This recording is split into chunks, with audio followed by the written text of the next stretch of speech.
YouTube, how's it going? The Goat House is back with Week 13 NFL bold prediction sent in by you guys through our Twitter. If you want to get involved with videos like this, you're going to have to follow that Twitter. It's on your screen. Link down below, description, comments, every single video. We got plenty of other NFL coverage here, nonstop, even in the off season. So if you're new, please subscribe. And if you're looking for a link to anything social media that you need, it's down below. And underneath me, you see the Sided app. There's links for that down below, too. We have a profile in there. Give us a follow. There's debates. You get involved with those. You earn points and win Amazon gift cards. Pretty cool. Check it out. But to the bold predictions of Week 13, first one comes from Daniel Yubi, 27. 49ers win with the run game and show why they would have won the inconsistent NFC if fully healthy. Yeah, this actually could be a pretty good game, the Bills and the Niners. And I was thinking, I picked the Bills to win, but the Niners could, they're getting healthier at running back. They got their full group back. They can come out pounding the football, and that could be the difference. The Bills defense is stepping up. They're making more plays in the secondary. But the Niners' key to winning and beating most teams for them is establishing the run, wear the other team out, but mainly drain the clock. Don't allow a guy like Josh Allen to kind of get in his groove. So that's why this one's pretty interesting, because it's definitely possible. And then the second part makes me think as well. I think this is all pretty realistic. I picked the Bills, so I'm going to call it warm, which is realistic. I picked the Bills to win. But I think this is very realistic to think like this. It's interesting because I think that's how they would beat the Bills. But even the second part, a lot of teams are beat up, not just the Niners. A lot of teams are hurt.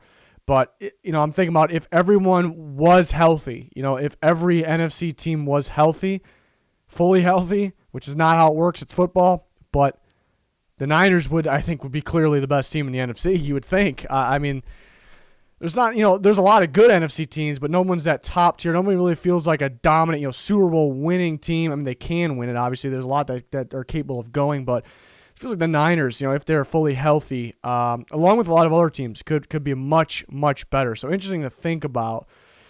William McGee, Washington wins a low-scoring squeaker in Pittsburgh on the back of 5-sack game from the defense. So it's a two-parter. I suppose the first part, they win in a low-scoring squeaker, I think it's hot, but I think it's realistic at the same time. The Steelers are due for a loss. That sounds funny because that's not the reason they would lose, but in the way it makes sense because it's just so hard to stay undefeated. It is so hard no matter who you play. See, they had their bad moments against a depleted Ravens team because of the COVID situation. So it could happen against a hot and really good defense Washington football team here. I still think it's pretty hot because Pittsburgh's just better. It's a defensive battle where I think the Steelers are better, but Bud Dupree did just get hurt. He's out for a year, a key piece there. And I do trust the Steelers' offense a little more. But 5 sacks, I mean, listen, if there's only a handful of teams that I would trust to get 5 sacks in a game, or I think that have a shot. Washington might be one of them. But 5 sacks against the Steelers, it's pretty piping. It's pretty piping. Big Ben hasn't been getting sacked much at all, really. And it's mainly because the ball's coming out quick. I think if you somehow force him to hold the ball longer, a little tighter in coverage, better secondaries, which Washington has, then you can kind of create this. But then again, Washington's got a pretty good secondary, but they do play a lot of off-zone coverage, so they're gonna have to adjust a little bit to stop Big Ben and company getting the ball out really quick there, not allowing any sacks. So something to look out for, though. Steelers, can they remain undefeated? Washington's defense, maybe one of the better ones the Steelers have seen, besides the Ravens. Raider Nation, Raheem Morris continues to prove why he should be the next head coach of the Falcons. So basically what Raider Nation's saying here is that, they go into another game, impressive again. They look like they're improving, so he could go out there and show that he deserves to be the next coach or remain the coach. Their defense is really good all of a sudden. They need to show us more for us, I think all of us, to be buying into that. But last week against the Raiders was, elite performance, really. One of the best on the season from any defense. Ridiculous. So it's crazy. Raheem Morris has got a ball on that well. But then again, the offense has been a little slow. It didn't really need to do a whole bunch. It did enough last week against the Falcons. Last week against the Raiders. Last time they played the Saints, they really couldn't get anything going. They couldn't block the Saints. Matt Ryan couldn't really throw on them. He couldn't avoid the pressure. Couldn't get the ball out. So they play the Saints again.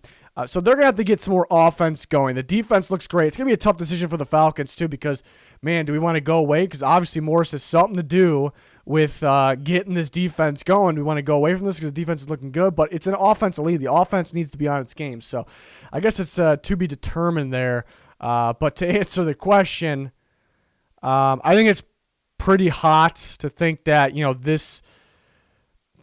if they beat the Saints, another good defensive performance, they do enough on offense, and it's looking pretty good that he can keep the job. I do think it's pretty hot that they'll kind of feel this way just after this week alone. It's interesting, though. It's definitely debatable.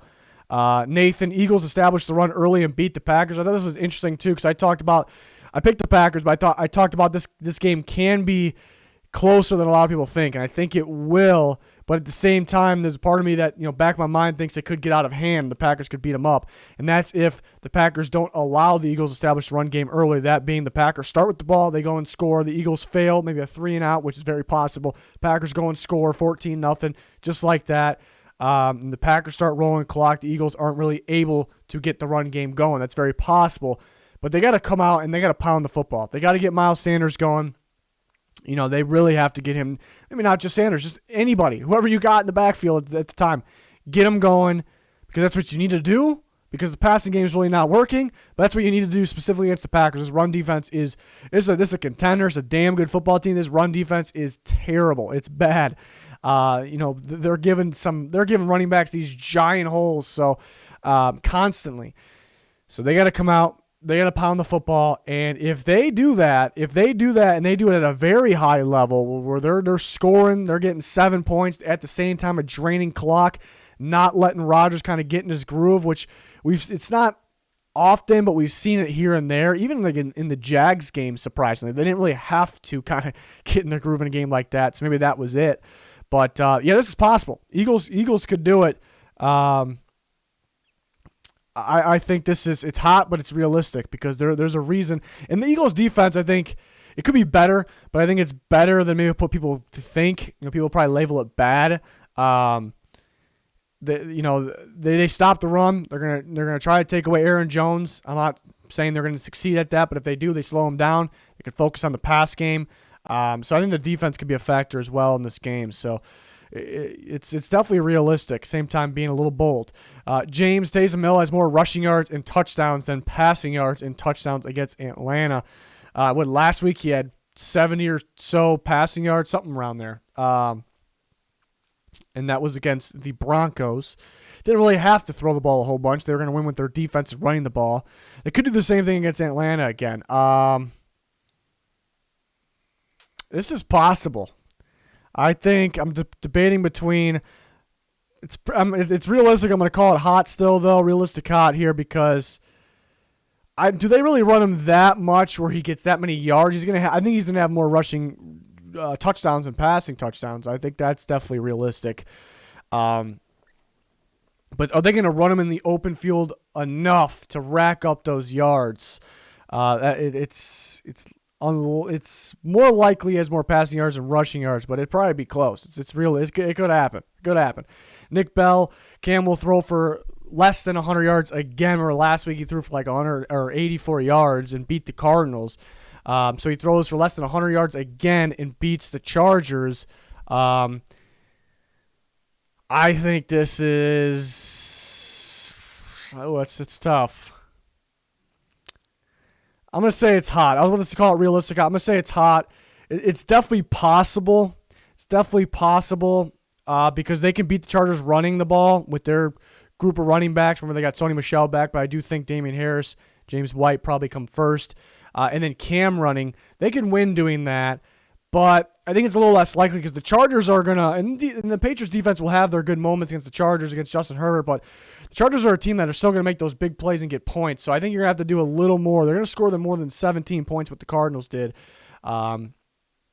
So I think he's going to have to throw for. That's a big reason I picked the Chargers this week. I think Cam and company, like I said, will run pretty well against the Chargers, and they can make it interesting.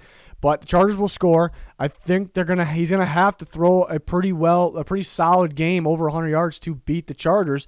He doesn't have to. I'm not saying there's no way you can beat the Chargers with less, but that's kind of my thinking. He's gonna have to throw the ball better, more productive. To beat the Chargers. That's my thinking. So I do think it's pretty hot, but it is possible at the same time. Next from Max, Mitch will continue as the Lion Killer, beating the Lions by 2+ scores. Yeah, so for Chicago fans around Chicago, I'm in Chicago.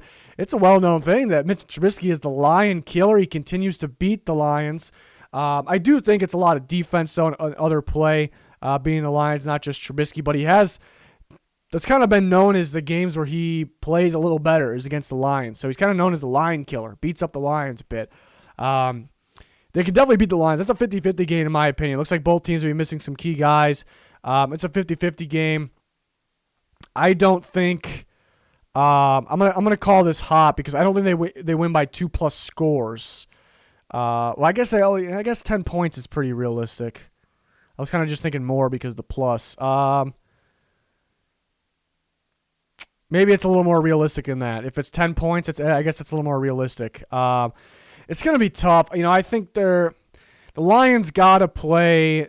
They got to play more press man, which they do a lot. But they got to make sure they know Patricia. They got to make sure they do that because Mitch is kind of a one-read guy. The first read's got to be open, and when it's open, he looks good.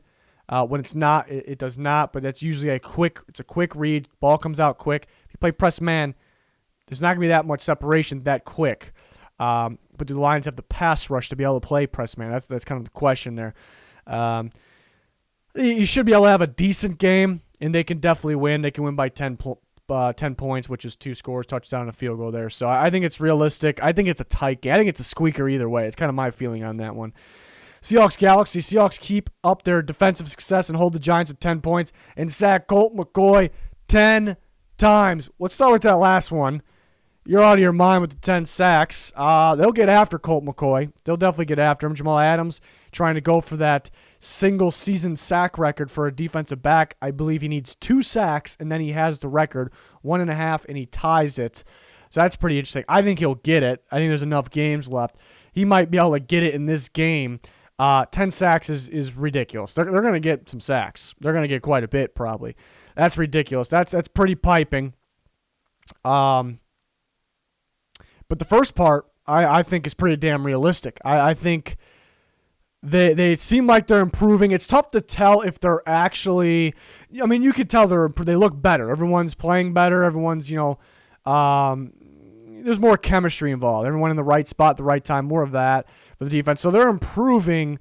But will they be able to, the question is, they have been playing weaker offenses perhaps. The Cardinals, not really. They slowed them down quite a bit. That was impressive. But again, like the Eagles, now the Giants.